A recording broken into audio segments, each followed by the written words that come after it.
Hi students, welcome in Bizamata Academy. Today we are going to learn 10th standard poem, If. It is written by Rudyard Kipling. This poem is very interesting and very nice. It is a message for all of us. It teaches us many good things. So let's learn the poem.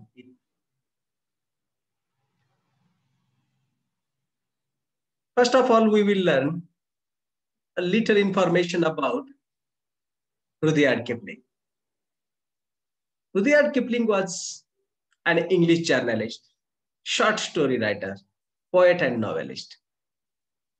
Kipling was one of the most popular writers in the United Kingdom, in both prose and verse, in the late 19th and early 20th centuries. He was rewarded the Nobel Prize for Literature in 1907 at the age of 42. Remember the point? Remember this point that Rudyard Kipling was rewarded Nobel Prize for the Literature in 1907 at the age of 42. He was the first writer writing in English to receive the prize. Nobel Prize विजेता हा पहिला English writer Rudyard Kipling. This poem deals with advice given by father to his son. आणि या poem मधून आज आपण advice given by father to his son. एक वडिलांनी आपल्या मुलाला यशस्वी जीवन जगण्यासाठी दिलेले काही सल्ले आहेत ते आपल्यासाठी देखील खूप महत्त्वाचे. In this short introduction, we learned about Rudyard Kipling was journalist. Rudyard Kipling एक journalist, पत्रकार होते, short story writer होते, poet and novelist होते, कवी, कादंबरीकार, अनेक पद्धतीचे लिखाण Rudyard Kipling यांनी केलेलं होतं. Kipling was one of the most popular writers in the United Kingdom. आणि युनायटेड किंगडम मधील एक विख्यात कवींपैकी एक विख्यात लेखकांपैकी एक लेखक रुdyard Kipling होते. त्यांचा कालावधी होता 1865 to 1936. 1865 ते 1936 म्हणजेच in late 19th and early 20th century. And the most important factor is that he was awarded the Nobel Prize for Literature in 1907. 1907 ला त्यांना वयाच्या अवघ्या 42व्या वर्षी नोबेल प्राइजने सन्मानित करण्यात आलं. म्हणजे त्यांच्या रायटिंग मध्ये इतका उत्कृष्टपणा होता की त्यांना नोबेल पारितोषिक अवघ्या वयाच्या 42व्या वर्षी मिळालं. So let's learn the poem. चला तर या कवितेकडे बघूया मग. What is in the poem?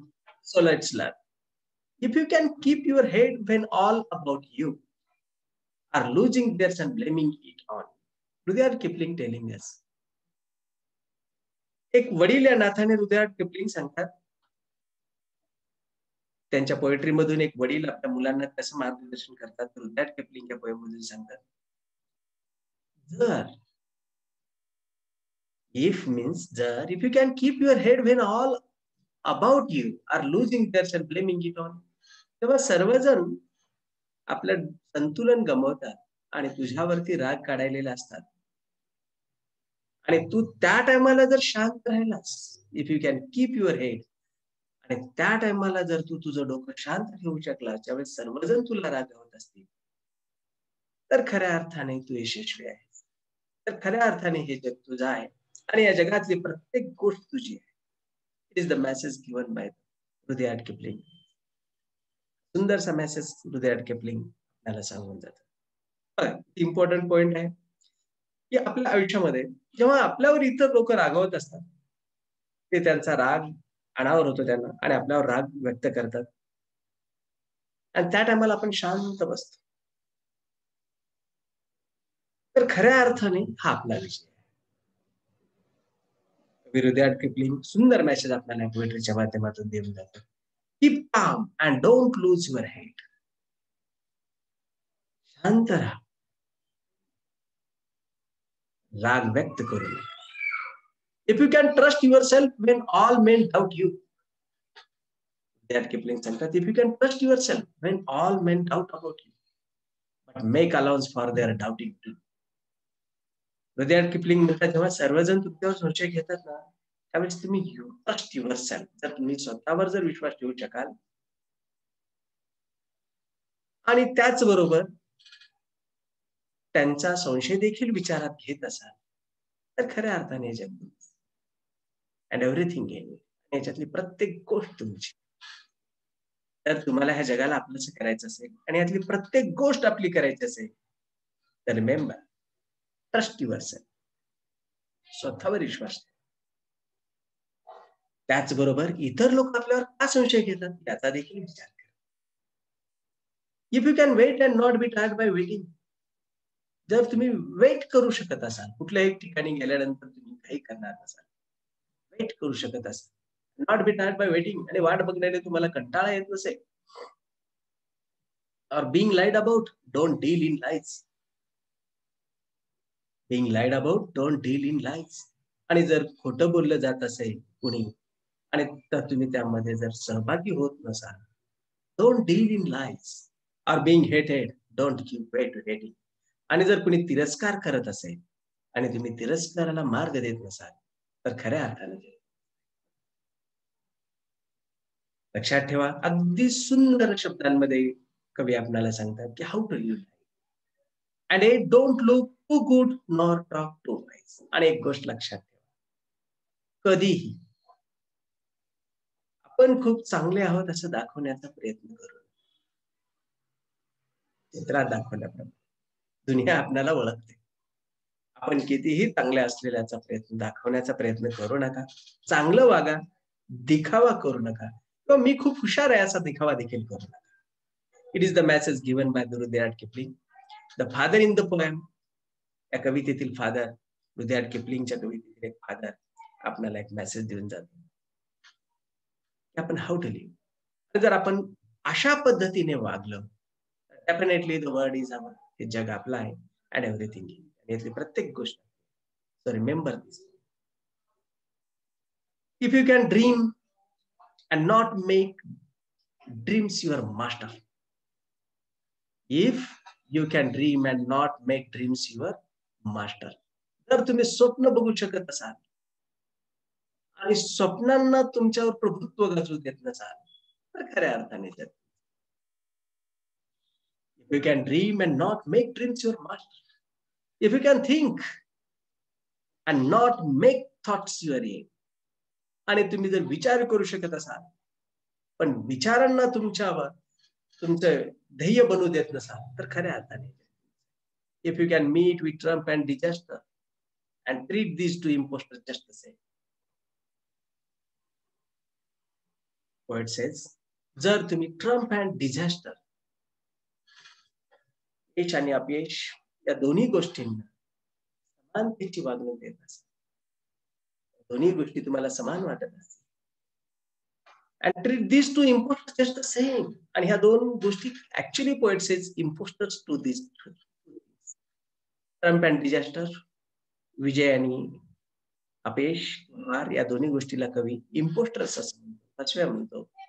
कारण हे फसवे असतात, क्षणिक असतात.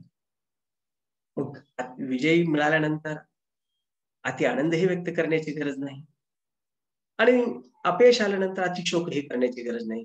याला जर तुम्ही जस्ट सेम जर बिहेव केला, तर it is the whole world is universe, हे तुमचं जग आहे, अँड एव्हरीथिंग इन, आणि यातली प्रत्येक गोष्ट म्हणजे तुम्हाला यश आणि अपयश हे दोन्हीही पचवता आले. तर look at the line, these two lines of the poem tells us personification, चेतना गुणोक्ती भाषा अलंकार असं म्हणतो आपण त्याला. इम्पोस्टर्स, फसव्या, ही क्वालिटी ह्युमन बिईंगची आहे, ती पोएट ट्रम्प अँड डिझास्टर यांना देऊ इच्छितो. निर्जीवाला सजीव संबोधण्याचा प्रयत्न केलेला आहे, तर त्याला आपण पर्सोनिफिकेशन, चेतना गुणोक्ती अलंकार असं म्हणतो. In this poem, if you can is a repeated expressions. If you can हे repeated expression use केलेलं आहे. We call it repetition, याला आपण repetition असेल. If you can bear to hear the truth you have spoken, twisted by nails to make trap for fools. If you can bear to hear the truth you have spoken, तर तुम्ही बोललेल्या सत्याचे काही फसव्या व्यक्तींनी इतरांना मूर्ख बनवण्यासाठी शब्द प्रयोग बदललेला असेल आणि ते जर तुमच्यात ऐकण्याचं सामर्थ्य असेल तर त्या अर्थाने लक्षात ठेवा, तुम्ही बोललेल्या सत्याचा दुरुपयोग करून जर कोणी फसव्याने इतराला मूर्खात काढण्याचा प्रयत्न केलेला असेल आणि ते जर तुमच्यात ऐकण्याचं सामर्थ्य असेल तर हे जग खऱ्या अर्थाने. Or watch the things you have gave your life to broken and stoop and build him up with worn out tools. Or watch the things you have gave your life to broken.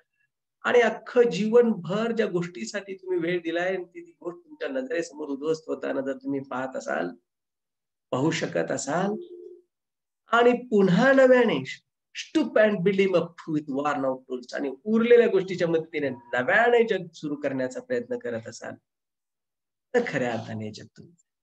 म्हणजे तुम्ही कधीही हार मानणारे नसाल. तुम्ही सतत तयार असाल. पुन्हा प्रयत्न करून नव्याने जग निर्माण करण्याचे तुमचे सामर्थ्य असेल तर हे जग खऱ्या अर्थाने.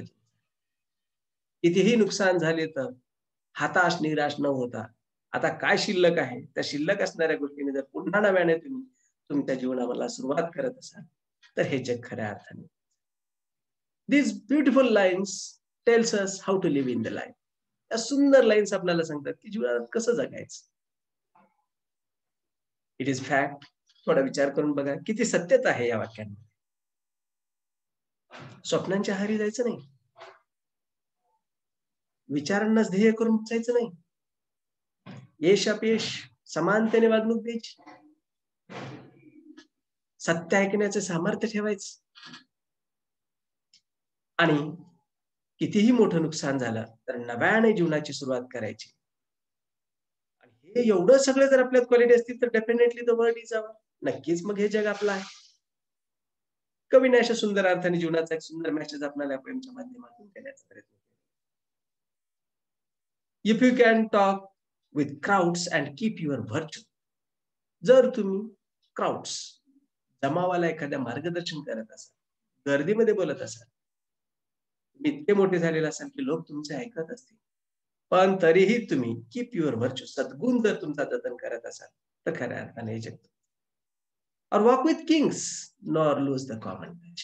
किंवा तुम्ही मोठ्या व्यक्तींसोबत राजांसोबत देखील राहत असाल, चालत असाल आणि तुम्ही सामान्य माणसाला जर विसरत नसाल तर खऱ्या अर्थाने जग तुमचं. If neither foes nor loving friends can hurt you. जर तुम्हाला शत्रूच नाही तर मित्र देखील किंवा मित्रच नाही तर शत्रू देखील तुम्हाला जर इजा करू शकत नसतील तर हे जग तुमचं आहे. If all men count with you but none too much. जेव्हा सर्वांना तुम्ही तुमच्या बरोबरीचं समजताय, कोणाला कमी नाही कोणाला जास्त नाही तर खऱ्या अर्थाने जग तुमचं. If you can fill the unforgiving minute with 60 seconds worth distance run. तर तुम्हाला 1 मिनिट म्हणजे अमूल्य असे 60 सेकंद आहेत याची किंमत ज्या वेळेस तुम्हाला कळेल तेव्हा खऱ्या अर्थाने जग तुमचं. किती छान मेसेज आहे. आपण एक मिनिटाचा हिशोब जर लावला तर 1 मिनिट म्हणजे त्याच अगदी मौल्यवान 60 सेकंद आहेत. हे ज्या दिवशी तुम्हाला कळेल त्या दिवशी हे जग तुमचं आहे आणि जगातली प्रत्येक गोष्ट तुमची आहे. Your is the earth and everything that's in it. आणि कवी शेवटी सांगतो एवढ्या गोष्टी जर तुम्ही केलात ना ते जग तुमचं आहे. जग तुमचं आहे. तुम्ही जर 60 सेकंद 1 मिनिट म्हणजे 60 सेकंद मौल्यवान आहे जर तुम्हाला कळलं तर हे जग तुमचं आहे. And everything in it. आणि याच्यामधली प्रत्येक गोष्ट तुमची आहे. Which is more. आणि त्याहीपेक्षा अधिक कोणती गोष्ट माहितीये? You will be man my son. तुम्ही खऱ्या अर्थाने त्यावेळेस मनुष्य असाल. त्याला मनुष्य म्हटलं जातं, मॅन म्हटलं जातं. तुम्ही खऱ्या अर्थाने त्यावेळेस असाल. असा सुंदर message Rudyard Kipling has given to us आपल्याला दिलेला आहे. या पोएट्रीमध्ये खूप साऱ्या पोएटिक फिगर्स आहेत, पोएटिक अप्रिशिएशन्स आहेत. या पोएटिक अप्रिशिएशन्स मध्ये let's learn some figures of speech, some points. Title of the poem we know. This question is for 5 marks in the exam. कवितेमध्ये याला 5 मार्क आहेत. Title if. We know the poet Rudyard Kipling. Rhyming scheme for the first stanza. A, BC, BC. For second and third stanza, AB, CD, CD. Central theme or central idea of the poem. The central idea of this poem is to guide human being to live happy, healthy, prosperous, successful life and to be a man. This poem guides us, ही कविता आपल्याला काय मार्गदर्शन करते? To live happy, healthy, prosperous, successful life and to be a man. The poem tells that self-control, honesty, faith, confidence, courage, and vision makes man perfect and successful. Such a beautiful theme of the poem. सुंदर theme या कवितेचा आहे. Figure of speech in the poem, personification. We have seen one example in the poem. Personification चे एक example आपण कवितेमध्ये बघितलेलं आहे. That is, if you can dream and not make dreams your master. जर तुम्ही स्वप्न बघू शकत असाल आणि स्वप्नांना तुमच्यावर प्रभुत्व मिळवू देऊ शकता. बघा, स्वप्नांना तुमच्यावर प्रभुत्व, स्वप्न इतरावर प्रभुत्व मिळवण्यासाठी त्यांना प्रभुत्व मिळवणे ही ह्युमन बीइंगची क्वालिटी आहे. In the case dream assumes human role quality, master बनण्याची क्वालिटी आहे, म्हणून त्याला पर्सोनिफिकेशन असं म्हणतो आपण. If you can meet with Trump and disasters and treat these two imposters just the same. Actually, imposter is the quality of human being. Here it is used for Trump and disaster. We call it personification. Repetition is also given in the poem. And I don't look too good nor talk too wise. Letter 2 is repeated. Word 2 is repeated in this line of the poem. 2, T-O-O-2. A word repeat आलेला आहे. So it is called repetition figure of speech. Antithesis, opposite ideas. So many opposite ideas are placed in. कवितेत खूप सारे opposite ideas मानलेले आहेत. Line पासून.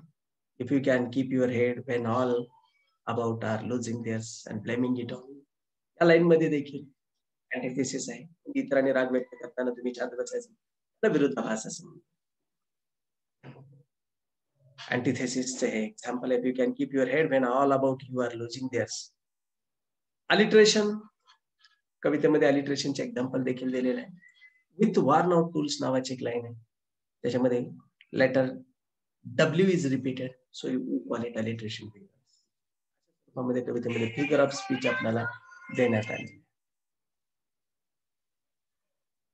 If you like our videos, please subscribe, press like and share our videos with your friends. Thank you.